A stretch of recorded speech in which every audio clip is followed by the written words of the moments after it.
Sir നമസ്കാരം. നമസ്തേ നമസ്തേ. നമസ്കാരം sir. Sir, ചരിത്രപരമായിട്ടോ ശാസ്ത്രീയമായിട്ടോ യാതൊരു തെളിവുകളുമില്ലാത്ത ഒരു ഹിസ്റ്റോറിക്കൽ മിത്തായിട്ട് കേരള ദക്ഷിണേന്ത്യൻ ഫോക്ലോറുകളിലൊക്കെ പറഞ്ഞു വരുന്ന യക്ഷി എന്ന കഥാപാത്രമാണ് നമ്മളിന്ന് സബ്ജക്റ്റായിട്ട് എടുക്കുന്നത്. അപ്പോൾ യക്ഷി എന്ന് പറയുന്നത്, ഇപ്പോൾ യക്ഷിയെ നമുക്ക് പരിചയം ഇപ്പോഴത്തെ സിനിമകളിൽ ഒരു കൊമേഴ്ഷ്യൽ സബ്ജക്റ്റായിട്ട് യക്ഷിയെ കൺവേർട്ട് ചെയ്യുന്നതാണ് കണ്ടുകൊണ്ടിരിക്കുന്നത്. പണ്ടത്തെ യക്ഷി കഥകളിലെ വെള്ള സാരിയും വെള്ള കൂർത്ത പല്ലുകളും ഒക്കെ മാറിയിട്ട് ഇപ്പോൾ ലോക എന്ന് പറയുന്ന സിനിമ വരെ എത്തിയിരിക്കുകയാണ് യക്ഷിയുടെ ഒരു വളർച്ച, അല്ലെങ്കിൽ യക്ഷിയുടെ ഒരു വ്യത്യാസം എന്ന് പറയുന്നത്. ലോകയിൽ ശരിക്കും ഒരു സൈറനായിട്ടോ അല്ലെങ്കിൽ വാമ്പയർ ആയിട്ടോ ഒക്കെയുള്ള ഒരു യക്ഷിയാണ് അവർ നമ്മൾക്ക് മുന്നിൽ അവതരിപ്പിച്ചിരിക്കുന്നത്. ശരിക്കും യഥാർത്ഥത്തിൽ യക്ഷി എന്ന് പറയുന്ന ഒരു കോൺസെപ്റ്റിനെ സാർ എങ്ങനെയാണ് നോക്കിക്കാണുന്നത്? യക്ഷി പറയുമ്പോൾ നമ്മുടെ കേരളത്തിന്റെ ഒരു സോഷ്യൽ ഹിസ്റ്ററി എന്നാണ് അവർ തുടങ്ങുന്നത്. അതായത് കേരളത്തിൽ നമുക്കറിയാം, 1% നമ്പൂതിരിമാര് കേരളത്തിന്റെ ഭൂസ്വത്തും വെൽത്തും മുഴുവൻ അവരുടെ കീഴിലായിരുന്നു. അതിനെ ലെജിറ്റിമൈസ് ചെയ്യുന്നതാണ് ഈ പരശുരാമന്റെ കേരളത്തിനെ ഇങ്ങനെ ഉണ്ടാക്കിയിട്ട് ബ്രാഹ്മണർക്കായിട്ട് കൊടുക്കുന്നു പറയുന്ന ഒരു ഇതില്ലേ പരശുരാമൻ. അത് ഈ നമ്പൂതിരിമാർക്ക് ഇത് കിട്ടുന്നതിനെ സ്പിരിച്വൽ എക്സ്പ്ലനേഷനിൽ കൂടെ ലെജിറ്റിമൈസ് ചെയ്യുന്നതാണ്, പ്രോസസ്സാണ്. അതാണ് അവതാര കഥ. അപ്പൊ അന്ന് നമ്പൂതിരിമാരുടെ കയ്യിലാണ് മുഴുവൻ. അപ്പൊ അന്ന് നമ്മൾ നോക്കണം, പഴയ കേരളത്തിന്റെ ചരിത്രത്തിൽ ഈ നമ്പൂതിരിമാരാണ് ബ്രാഹ്മിൺസും പിന്നെ ശൂദ്രാസ് ആണ്. ശൂദ്രാസ് എന്ന് പറഞ്ഞാൽ ബുദ്ധിസത്തിൽ നിന്ന്, അന്ന് ബുദ്ധിസമായിരുന്നു ഇവിടെ, ബുദ്ധിസത്തിൽ നിന്ന് ബ്രാഹ്മണന്റെ ഈ കാസ്റ്റ് ഹയറാർക്കിയുടെ താഴെ ശൂദ്രനായിട്ട് കൺവേർട്ട് ചെയ്യാൻ തയ്യാറായവരെയൊക്കെ ശൂദ്രാസ് ആയിട്ട് എടുത്തു. ഓൾഡ് ബുദ്ധി ഇല്ലാത്തവരെ മുഴുവനും അൺടച്ചബിൾസ് ആയിട്ട് ഡിക്ലെയർ ചെയ്യും. Dalits Untouchables. അവർക്കിപ്പം ഒരു സ്ഥലത്ത് കാണാൻ പോലും വരാം. അപ്പൊ അവർ പല സ്ഥലങ്ങളിൽ സ്കാറ്റേർഡ് ആയിട്ട് ബ്രോക്കൺ പീപ്പിൾ ആയിട്ട് അവർ ജീവിക്കുക. അവർ പഴയ ബുദ്ധിസ്റ്റുകളാണ് അല്ലെങ്കിൽ ജൈനന്മാരാണ്. അതിൽ നിന്ന് കൺവേർട്ട് ചെയ്ത് വന്നവരാണ് ശൂദ്രാസ്. ഇപ്പൊ കേരളത്തിന്റെ ഹിസ്റ്ററിയാണ്, കേരളത്തിൽ നമ്പൂരിമാരും ശൂദ്രയും മാത്രമേ ഉള്ളൂ. ഇവിടെ ക്ഷത്രിയരില്ല, ഇവിടുത്തെ വൈശ്യരില്ല, ഇവിടുത്തെ രാജാക്കന്മാരെ ആരും ക്ഷത്രിയരില്ല. അവർ ബ്രാഹ്മണര് ഹിരണ്യഗർഭം എന്ന് പറഞ്ഞ ഒരു ചടങ്ങിൽ കൂടെ, ശൂദ്രര് ഒരു ബ്രാഹ്മണന് കൊടുക്കുന്ന ഹിരണ്യഗർഭം എന്നൊരു ചടങ്ങിൽ കൂടെ അവര് വർമാസ് ആയിട്ട് മാറി പൂണൂരിടുകയാണ്. പശുവിന്റെ വാലിൽ പിടിച്ചുകൊണ്ട് ഗായത്രി മന്ത്രം ചൊല്ലിയവരാണ്. അതുകൊണ്ടാണ് നമ്മൾ കാണേണ്ടത് ഹിസ്റ്റോറിക്കൽ എവിഡൻസ് ആണ്. ഇവിടെ എന്തുകൊണ്ടാണ് ക്ഷത്രിയരുണ്ടെങ്കിൽ എന്തുകൊണ്ടാണ് ഇവിടെ ക്ഷത്രിയ പടയിലെ യോദ്ധാക്കളില്ലാതെ പോയത്? 2 രാജാക്കന്മാർ മാത്രമായിട്ട് ഇവിടെ നിന്ന് അവതരിക്കും. പട മുഴുവൻ നായർ പടയല്ലേ, കച്ചവടം നടത്തിക്കൊണ്ടിരുന്ന നായന്മാരാണ്. അപ്പൊ നായന്മാർക്ക് ഇവിടെ വലിയൊരു ഹോൾഡ് ഉണ്ടായിരുന്നു ഇതിനകത്ത്, ഈ കേരളത്തിന്റെ ചരിത്രത്തിൽ, പഴയ കേരളത്തിൽ. നായർ ഇതിനകത്ത് ഒരു പ്രത്യേകത എന്ന് വെച്ചാൽ, നായർ വിഭാഗത്തിനകത്ത് മാട്രിലീനിയൻ സിസ്റ്റം ആയിരുന്നു. ഈ മന്നത്ത് വെക്കനാനൊക്കെ ഒന്ന് മാറ്റുന്നവര് മാട്രിലീനിയൽ മരുമക്കത്തായാണ്, സ്ത്രീക്കാണ് അവകാശം, സ്ത്രീക്കാണ്. നമ്മൾ നോക്കിയ തിരുവിതാംകൂർ രാജകുടുംബവും സ്ത്രീ മരുമക്കത്തായാണ്. അപ്പൊ ഈ ശൂദ്രയുടെ കേരളത്തിലെ നായരുടെ ആ കാസ്റ്റ് കൺസിഡറേഷൻ ആണ് ഒരു മരുമക്കത്തായാണ് രാജാവിന്, തിരുവിതാംകൂർ രാജാക്കന്മാർ. അനന്തരവനാണ് രാജാവ്,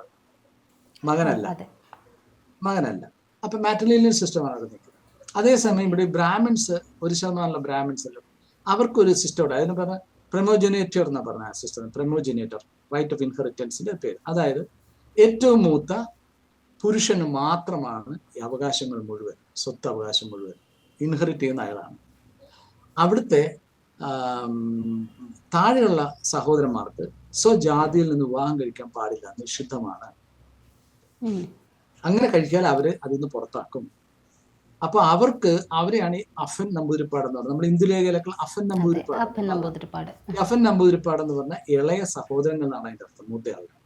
മൂത്തയാൾക്ക് എത്ര വേണമെങ്കിലും വിവാഹം കഴിക്കാം. അവിടെ 3, 4, 5 പേരൊക്കെ കാണും. അപ്പൊ വളരെ സെക്സ് എൻജോയ് ചെയ്യുന്ന ഒരു ചേട്ടനും സെക്സ് സ്റ്റാർഡ് അനിയന്മാരും ആണ് അതിനകത്തുള്ളത്. അപ്പൊ ഈ സെക്സ് സ്റ്റാർഡ് അനിയന്മാര് സെക്സിന് വേണ്ടി വെളിയിറങ്ങി നടക്കും. അപ്പൊ അവരെ നായർ തറവാട്ടിൽ സ്വീകരിച്ചിരുന്നു. കാരണം നമ്മൾ ഇന്ന് അധികാരമുള്ളവര് അവർക്ക് എന്ത് ചെയ്യും, അത് സ്ത്രീയോ പുരുഷനോ എന്നുള്ള ഡിഫറൻസ് ഒന്നുമില്ല. സ്ത്രീക്ക് അധികാരമുള്ളപ്പോൾ സ്ത്രീ ഇഷ്ടംപോലെ ചെയ്തിരുന്നു. അപ്പൊ 2ഉം 3ഉം നമ്പൂരിമാരിൽ നിന്ന് കുട്ടികൾ ഉണ്ടാകുന്നത് അവർക്ക് ഒരു മോശത്തിനുമല്ലായിരുന്നു. അതൊരു ഒരു ഒരു ഗമ, നമ്മളീ പറയണ പൊളിയാൻറ്റി എന്ന് പറഞ്ഞ ബഹുഭാര്യാന്തം പോലെ ബഹുഭർത്തൃത്വം, അവർക്ക് അതിനൊരു ഗമയുണ്ടായിരുന്നു, സ്റ്റാറ്റസ് ആയിരുന്നു ആ 3 നമ്പൂരിയുടെ കുട്ടികളും. അപ്പൊ അവർ ഈ നമ്പൂരി സ്വീകരിക്കും. പഴയ ചില പെയിന്റിങ്സ് ഒക്കെ ഉണ്ട്. ഈ നമ്പൂരി അങ്ങനെ വരുന്നു, വിളക്ക് കത്തിച്ചുകൊണ്ട് ഈ സ്ത്രീ മറ്റേ ഉമ്മറപ്പടിയിൽ നിൽക്കുന്നു, അല്ല ട്രഷോൾഡിലും വാതിൽപ്പടിയിലും. സൈഡിൽ കൂടെ ഒരു എലിയെ പോലെ ഈ പുരുഷൻ അവരുടെ ഭർത്താവ് ഇങ്ങനെ വെളിയിറക്കി. പിന്നെ പഴയ ചെല്ല് എന്തെങ്കിലും പറയുമ്പോൾ നിന്റെ അമ്മയോട് നായരോട് പോയി പറയാന്ന് പറയും, അച്ഛനോട് പറയാനല്ല പറയാൻ. അപ്പൊ അങ്ങനത്തെ യൂസ്. അപ്പൊ ഇത് വളരെ കോമൺ ആയിരുന്നു. ഇവർക്ക് ഇഷ്ടമുള്ളതാണെങ്കിൽ വേറെ ആളെ വിളിക്കാം, ഒക്കെ വളരെ കോമൺ ആയിട്ട് പോകും. അപ്പൊ ആ സമയത്ത് തന്നെ ഈ ഒരു സ്ത്രീക്ക് ഇവരെ വേണ്ടാന്നുണ്ടെങ്കിൽ ഈ അഫൻ നമ്പൂതിരിപ്പാട് അവര് ഇവിടുന്ന് തിരസ്കരിക്കപ്പെടുമ്പോ അവര് അതിനേക്കാൾ കുറച്ചുകൂടെ താഴ്ന്നതെന്ന് പറയുന്ന ദളിത് ആ വിഭാഗങ്ങളിലേക്ക് പോകും. അവര് പകൽ അവർ കണ്ടൂടാ, കണ്ടാൽ അവര് എന്താണ് നശിച്ചു പോകും, ഇങ്ങനെയൊക്കെയാണ് ഈ പറയണത്. അവിടെ രാത്രി ഇയാൾ പോകുമ്പോൾ അവിടുത്തെ പുരുഷന്മാര് മാറി നിന്ന് കൊടുക്കും. അവരുടെ അമ്മയോ സഹോദരിയോ ആരെങ്കിലും, ചിലപ്പോൾ അവർക്ക് ഈ ടോപ്ലെസ് ആയിട്ട് എന്താണ് ഡ്രസ്സ് ടോപ്പ് ധരിക്കാൻ പാടില്ല, അത് കുറ്റമാണ്. അപ്പൊ ഈ നമ്പൂതിരിയുടെ വേണ്ടി ഈ നായന്മാര് കൂടെ നടക്കുന്ന ശിങ്കിടി നായന്മാരെല്ലാം കണ്ണു വെച്ച് കൊടുത്ത് പറയും ഇന്ന വീട്ടിൽ ഇന്ന സ്ത്രീ ഉണ്ടെന്നൊക്കെ. അപ്പൊ അവിടെ പോകുന്നു, തടയാൻ പാടില്ല. പക്ഷെ അയാൾ ഇങ്ങനെ പോകുമ്പോൾ ഇവർക്കൊന്നും ചെയ്യാൻ കഴിയുന്നില്ല, ആരോടും പരാതി പറയാൻ കഴിയത്തില്ല. അപ്പൊ അവിടുത്തെ പുരുഷന്മാർക്ക്, നായർ തറവാട്ടിലെ പുരുഷന്മാർക്കില്ലാത്ത ചില സെൽഫ് റെസ്പെക്ട് ഉണ്ടായിരുന്നു, അന്തസ് ഉണ്ടായിരുന്നു. അപ്പൊ അവർക്ക് അത് അന്തസ് എക്സ്പ്രസ് ചെയ്യാനുള്ള വഴിയില്ലാത്തതുകൊണ്ട് അവര് ഒരുമിച്ച് ഇയാളെ കൊന്നിട്ട് ഇയാളുടെ ശരീരം എന്ത് ചെയ്യും, ശരീരം റൊട്ടിങ് ചെയ്യണം, തൊണ്ടഴുകാനുള്ള യാർഡിന്റെ താഴേക്ക് തള്ളി വെക്കും. 1 വർഷം കഴിഞ്ഞിട്ട് അത് എടുക്കുള്ളൂ. അപ്പൊ ഇതിന്റെ താഴെ സ്കെൽട്ടൻ കണ്ടാൽ ആരുടെ സ്കെൽട്ടൻ അറിയത്തില്ല, ചീഞ്ഞതിന്റെ മണം വരത്തില്ല, കാരണം തൊണ്ട് ചെയ്യുന്നതിന് ഇതിനേക്കാൾ വലിയ നാറ്റം. എന്നിട്ട് യക്ഷിയുടെ മുടിയും അല്ല ഈ മരിച്ചയാളുടെ തലമുടിയും നഖമെന്ന് പറഞ്ഞ ഒരു പാലയുടെ മുടി യക്ഷിപ്പാലയാക്കി. ഇപ്പൊ നമ്മൾ ബാക്കി എല്ലാം നോക്കുകയാണെങ്കിൽ ബാക്കി വെളിയിലുള്ള വാമ്പയറൊക്കെ ബോഡി ഉണ്ട്, ഇവിടെ മൊത്തം അങ്ങ് മൊത്തം കഴിക്കുകയാണ്. എന്നിട്ടൊരു ഇമേജ് ഉണ്ടാക്കുകയാണ്, വെളുത്ത വസ്ത്രം ധരിച്ച നീണ്ട മുടി ഇട്ടിരിക്കുന്ന വെച്ചാൽ മുതുക് ഹോളോയാണ്, അത് മറയ്ക്കാനുള്ള ഇത്. അപ്പൊ ഒരേ നമ്മൾ നോക്കുന്ന യക്ഷികളെ പിടിക്കുന്ന മുഴുവൻ നമ്പൂതിരിമാരെയാണ്. വേറെ ഒരു ജാതിയുള്ളവർ വളരെ കാസ്റ്റ് കോൺഷ്യസ് ആണ് യക്ഷി.